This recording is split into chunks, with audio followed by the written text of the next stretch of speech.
Comes to the Me Too storm that seems to be raging within the Malayalam film industry now, with 7 days after portions of the Hema Committee report that were made public, with two prominent personalities which have now stepped down from the Kerala Film Body's post as senior Malayalam actor Siddiqui, who has resigned from the top Malayalam movie artist body following rape and sexual assault allegations from an actress, and also director Ranjit, who has resigned from the Kerala Chalchitra Academy chairman position following the accusations of certain misbehavior leveled against him by a Bengali actor. Now, this is coming at a time when the Kerala government, which has formed a special team of high-ranking police officers to probe the case, another name that has now surfaced, and the victim here who has leveled the allegations against Siddiqui has claimed to have a troubling experience with actor Riaz Khan. Now, as per media reports, the victim has alleged that Riaz Khan had called her late on night one day and spoke to her in regarding using certain sexual overtures.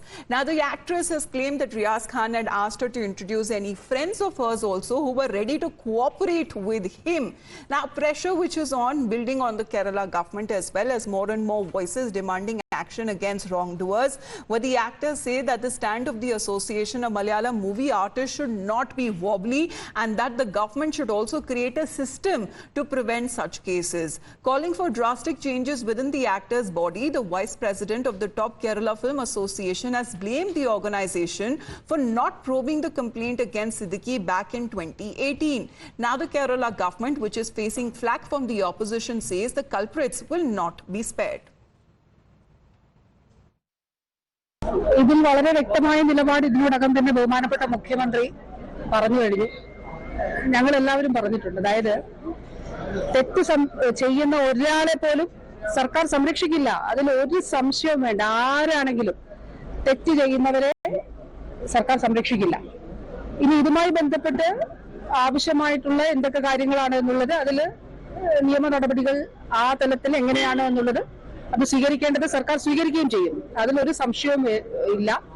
ഒരാളെയും സംരക്ഷിക്കാൻ സർക്കാർ ശ്രമിച്ചിട്ടില്ല. ഒരാളെയും സർക്കാർ സംരക്ഷിക്കില്ല. തെറ്റ് ചെയ്തവരെ സംരക്ഷിക്കുന്ന ഒരു സാഹചര്യവും ഇപ്പോ കേരള സംസ്ഥാന സർക്കാരിനെ സംബന്ധിച്ചിടത്തോളം ഇല്ല. Now, even when it comes to this stance, which is completely different from the earlier taken by another state minister as Sajid Cherian, initially providing cover fire to the filmmaker Ranjit, later saying that this comment had been misconstrued as he had made on this very committee report. ഒരാൾ കുറ്റക്കാരനാണെന്ന് തെളിയുന്നത് ആ കുറ്റം സംബന്ധിച്ച് അന്വേഷിച്ച് അദ്ദേഹത്തിന്റെ ഭാഗത്ത് കുറ്റമുണ്ടെങ്കിൽ ഒരു വിട്ടുവീഴ്ചയില്ലെന്ന് ഞാൻ പറഞ്ഞല്ലോ. അങ്ങനെ കുറ്റം ചെയ്യാത്ത ഒരാളിനെ രാവിലെ എഴുന്നേറ്റ് ഘോഷിക്കാൻ പറ്റും. നമ്മളെല്ലാവരും തെറ്റുകൾക്ക് അതീതമാണ്. നമ്മൾക്കൊക്കെ നമ്മുടേതായ ഭാഗത്ത് തെറ്റുകളോ കുഴപ്പങ്ങളോ കുറവുകളോ ഉണ്ടാകാം. ഇനി ഏതെങ്കിലും കാരണവശാൽ അദ്ദേഹം നിരപരാധിയാണ് എന്ന് വന്നാൽ എന്ത് ചെയ്യും? അപ്പൊ ഒരാൾ നിരപരാധിയെ രാവിലെ എഴുന്നേറ്റിട്ട് നിങ്ങൾ തെറ്റുകാരനാണെന്ന് ഘോഷിക്കാൻ പറ്റുമോ? അദ്ദേഹം ഇന്നലെ നിഷേധിച്ചു. അദ്ദേഹം ഇന്ത്യ കണ്ട ഏറ്റവും പ്രഗത്ഭനായ ഒരു കലാകാരനാണ്. അദ്ദേഹത്തിന്റെ സൈറ്റിലാണ് ഈ വിഷയം നടന്നതെന്നാണ് പറയപ്പെടുന്നത്. അദ്ദേഹം പറയുന്നു അദ്ദേഹത്തിനോടൊപ്പം അദ്ദേഹത്തിന്റെ സബോർഡിനേറ്റ്സ് ഉണ്ടായിരുന്നു പറയുന്നു. ഇതെല്ലാം പരിശോധിക്കേണ്ട ഉത്തരവാദിത്വം ആ പരാതിക്കാരനെ പറ്റൂ. ഞാൻ പറഞ്ഞതിനകത്ത് ഒരു തരത്തിലും സ്ത്രീവിരുദ്ധമായ ഒരു കാര്യമില്ല. എനിക്ക് ഗവൺമെന്റിന് ആരെയും സംരക്ഷിക്കുന്ന ബാധ്യതയില്ല. നിങ്ങൾ തെറ്റായി വ്യാഖ്യാനിച്ചു, അതിന്റെ ഭാഗമായി സ്വാഭാവികമായിട്ടും പറയും. കാരണം ഇടതുപക്ഷ മനസ്സ് സ്ത്രീപക്ഷത്താണ്, ഇടതുപക്ഷത്തിന്റെ രാഷ്ട്രീയം സ്ത്രീപക്ഷത്താണ്. അങ്ങനെ ഇടതുപക്ഷത്തിന്റെ മനസ്സും രാഷ്ട്രീയവും സ്ത്രീപക്ഷത്ത് നിൽക്കുമ്പോൾ അതിനെ പ്രൊട്ടക്ട് ചെയ്തൊരു ഗവൺമെന്റ്, അതിനുവേണ്ടി ഒരു കമ്മിറ്റി നിയോഗിച്ച ഗവൺമെന്റ്, ആ കമ്മിറ്റി കണ്ടെത്തിയ കാര്യങ്ങളിൽ മേൽ നിലപാട് സ്വീകരിച്ചൊരു ഗവൺമെന്റ്, ഒരുപാട് നടപടികളുമായി മുന്നോട്ട് പോകുന്നൊരു ഗവൺമെന്റിനെ നിങ്ങൾക്ക് താറടിച്ച് കാണിക്കണം. നിങ്ങൾക്ക് വേറെ ഇൻട്രസ്റ്റ് കാണും. Now, with the Kerala Mantri now giving the benefit of the doubt to Ranjit first, despite Srilekha Mitra, even when it comes to a Bengali actor opening up on how the director apparently made her uncomfortable with his conduct, a charge that was later denied by Ranjit. Listen into this conversation. So people who don't have any relation with anybody, personal relation, are left out. If here I name, then so everybody would be unmasked. Ma'am, do you have more people to name? Everywhere. People like Ranjit, he might be called a womanizer. He hasn't sexually molested. But he has touched me without my permission, or he made me uncomfortable with it. Ma'am, is this practice also there in Bengali film industry? 100%, 200%, 1000%. Not only in Bengal, everywhere. Everywhere. You think Bollywood actors, directors, actresses, they get work just like that? It's considered very normal. It has been normalized by our predecessors.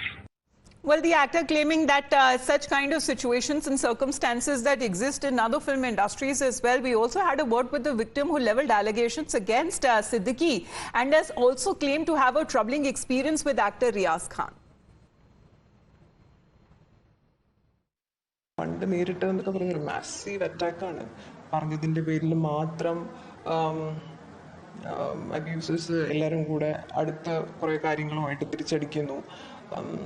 That was the hardest phase in my life. Legally ഇപ്പോൾ ഞാൻ ഈ പറഞ്ഞ പോലെ എനിക്ക് അതിനകത്ത് യാതൊരു future somewhere near in future I will definitely go maybe because all I want is that kind of assurance and reassurance and validation from the state. എൻ്റെ friends മാത്രമാണ് മേ ബി ഇൻഡിവിജ്വൽ സപ്പോർട്ട്സും group സപ്പോർട്ട്സും എല്ലാം ഉണ്ട്. പക്ഷെ അത് not in the system. I believe like personal ആയിട്ടുള്ള കാര്യങ്ങളും ഗ്രൂപ്പിലാണെങ്കിലൊക്കെ നമുക്ക് അറിയുന്ന ആൾക്കാരും ഇനിയിപ്പം അറിയാത്ത മനുഷ്യരും സ്ട്രേഞ്ചേഴ്സ് ആണെങ്കിലും ഈ കാര്യ ഗൗരവം മനസ്സിലാക്കുന്ന ഗുഡ് ഹ്യൂമൻ ബീങ്സ് എന്ന് തന്നെ ഞാൻ പറയും. അവരോടൊക്കെ എനിക്ക് ഈക്വൽ റെസ്പെക്ട് ഉണ്ട്. റിയാസ് ഖാനെ കുറിച്ച് സംസാരിക്കുന്നത് ഞാൻ ഈ സമയമാണ് ഞാൻ പറഞ്ഞു പോകുന്നത്. അപ്പം അത് സംസാരിച്ചതിന് ശേഷം പ്രത്യേകിച്ച് ഒന്നും ഞാൻ കാണുന്നില്ല. ഇയാളെ പറ്റി പറഞ്ഞു എന്ന് പറഞ്ഞാൽ എനിക്ക് അങ്ങനെ എന്തെങ്കിലും ഭീഷണിയോ ഇങ്ങനെയൊന്നും വന്നിട്ടില്ല. ബട്ട് ഡെഫിനറ്റ്ലി അവർ they'll plan something huge. അതിനൊരു അത് already I think it started. അവിടെ എവിടെയായിട്ട് ചില കാര്യങ്ങളൊക്കെ അറിയുന്നുണ്ട്. അതെനിക്ക് വിസിബിലിറ്റി കൊടുത്തിപ്പോൾ പറയണ്ട. അത്ര പോലും ഞാൻ അതിനെ മാനിക്കുന്നില്ല. അതുകൊണ്ടാണ് ഞാനത് മെൻഷൻ ഔട്ട് ചെയ്യാത്തത്. പക്ഷെ ഓൾറെഡി സ്റ്റാർട്ട് ചെയ്തിട്ടുണ്ട്. നമ്മൾ കരിവാരിത്തേക്കാനുള്ള വിഷയങ്ങളൊക്കെ സ്റ്റാർട്ട് ചെയ്തിട്ടുണ്ട് ഫ്രം ദ സെയിം പേഴ്സൺ. ഞാനൊരു 14 പേരുടെ പേര് പുറത്തു വിട്ടിട്ടുണ്ട്. 14 പേരും അബ്യൂസസ് ആണ്, പല രീതിയിലുള്ള അബ്യൂസസ് ആണ്. അപ്പം അതിലൊരാൾ തന്നെ കഴിഞ്ഞ സെയിം തവണ ഞാനിത് പറഞ്ഞപ്പോൾ ഒരു ടൂൾ ഉപയോഗിച്ച് തന്നെ നല്ല രീതിയിൽ അന്നത് എനിക്ക് ഭയങ്കരമായി എന്നെ ബാധിച്ചു. ഇന്ന് എന്നെ ബാധിക്കുന്നില്ല. കാര്യം അതിൻ്റെ അങ്ങേറ്റത്തെ പെയിനിൽ നിന്ന് ഞാൻ ലാഡർ വെച്ച് സ്വന്തമായിട്ട് വന്നതാണ്. സോ ഇതെന്നെ അല്പം പോലും ബാധിക്കില്ല. അവരിനി എന്ത് ചെയ്താലും എന്നെ കൊന്നു കളഞ്ഞാലും I have nothing to lose. Well, Jayalakshmi is joining us right now. Jayalakshmi, two big, powerful names that were said to be in the Malayalam film industry quitting the Kerala film bodies as well, as far as Siddiqui is also concerned and also as far as Ranjit is concerned. How do we know as far as victims and their testimonies are concerned? Because they have been taking the similar sort of names as well on when they level serious allegations of sexual allegations that they have been leveling against certain individuals. You know, certainly, as you said, these names it's not the first time these victims are coming forward and taking their names. They had, you know, back in 2018 when the actor assault case was in front of everybody, when the accused Dileep was, you know, named. They were again, once again, a series of Me Too that was happening in 2018, and even back then, these people were named specifically by the same people. But then, as we heard, you know, the Malayalam actress who has said they have you know, failed to get any sort of justice from the system, that again stopped them from coming forward, and that, you know, they have been facing backlashes. They have faced they have been threatened by these so-called actor Siddiq and, you know, other popular actors whose names have been taken. They have been threatened, and all of these things that kind of shut the victim down. Again, now when the Hema committee report had come forward and they had revealed all the findings that, you know, such things actually exist. It's no more a rumor. It actually exists. The casting couches exist. The sexual favors, the exploitation of actors, you know, and adjustments being denying them roles and illegal bans if they fail to do such compromises. All of these things actually exist is what Hema committee has revealed. And now after which again we can see these victims coming out and speaking, and now such a strong, you know, word by these victims has made these people resign from the movie bodies. As you specifically said, you know, yesterday both of these people, director Ranjit and actor Siddiq, both of them resigned from their post, you know, a very senior post of the movie bodies in the state of Kerala. Now we are yet to know, you know, there is a special investigation team that has been formed, and there will be a probe. There will be investigation on all these angles as to what happened on the names that have been come out. And, multiple names are being coming out. Big names from the industry are being raised by several people after, such a thing happened. So definitely investigation is going to be happening. And tomorrow we also have an AMMA meeting that will be obviously chaired by the AMMA president, actor Mohanlal, who is going to, chair the meeting. And it's the executive meeting. They will again decide on what to be done on people whose names have been coming out, who are in this association. These are things that we are yet to see. But we all know how these people, the victims, have been shut down every time they have tried to spoken a word. But again, now that they have, kind of gotten a belief that they might probably somewhere get justice, or, somewhere these people will be punished who are the abusers, who are still serving the industry, even after such crucial... The AMMA meeting is concerned, as Jayalakshmi is pointing out, will be chaired by another superstar actor, Mohanlal, whom being at the helm of affairs, of course, a lot lies on him as the responsibility as well, because the resignations that have been submitted to him and the next possible course of action that the agency or the body may take. Thank you very much for the moment, Jayalakshmi, for joining in. Let's talk